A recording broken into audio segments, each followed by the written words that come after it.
So, look at any car, any truck, any bus, bicycle, airplane landing gear, Formula One car, every single tire on Earth, over 1 billion of them on the road right now, is black.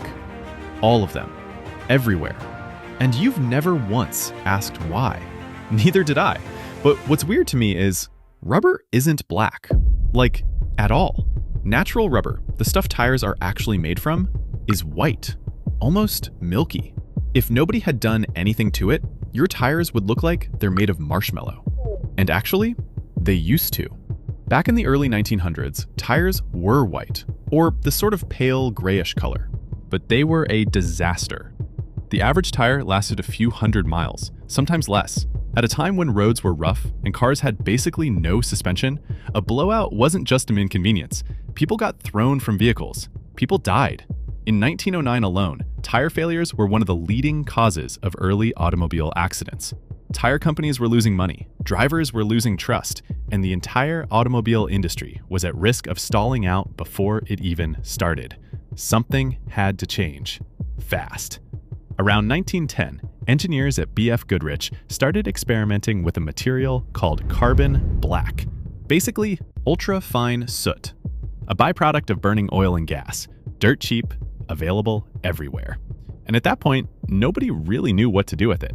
But when they mixed it into rubber, everything changed. Tire lifespan didn't just improve, it multiplied. 5 to 10 times longer. A tire that used to disintegrate in 500 miles was suddenly lasting 5,000. Blowout rates plummeted. Accident rates dropped. Now, here's the thing. Nobody was trying to make tires black. That was just the side effect. Carbon black is black. Mix it into white rubber, the rubber turns black. That's it. That's the entire reason every tire on the planet is the color it is. A side effect. The most universal design choice in automotive history. And it was an accident. So you might be thinking, okay, but that was 1910, over a century ago. Surely by now someone's found a way to make a tire any color they want? Nope. And it's not for lack of trying. Carbon black doesn't just do one thing. It does 3 things simultaneously that no other material on Earth can match. 1. It increases abrasion resistance by roughly 10 times. Your tires hit the pavement thousands of times per mile. Without carbon black, they'd shred. 2. It absorbs UV radiation. Those old white tires cracked because sunlight literally broke down the rubber molecules. Carbon black acts like a built-in sunscreen.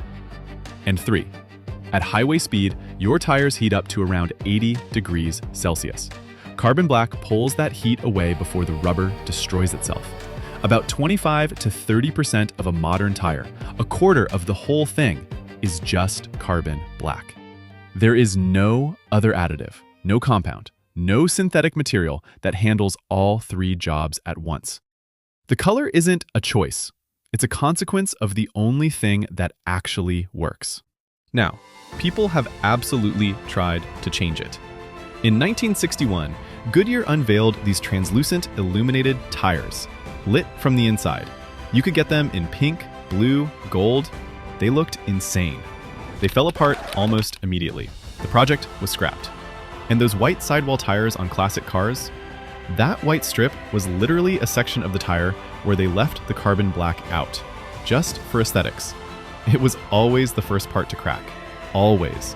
The weakest point on the entire tire, and they put it there on purpose, so it'd look nice. Every attempt to make tires not black has ended the same way. Worse grip, shorter life, more danger. So, next time you're in traffic, staring at a sea of identical black tires, you're looking at one of the only things every car manufacturer, every country, and every engineer on Earth just agreed on. Not because of style, not because of branding, because chemistry didn't give us a choice. And honestly, that's kind of beautiful.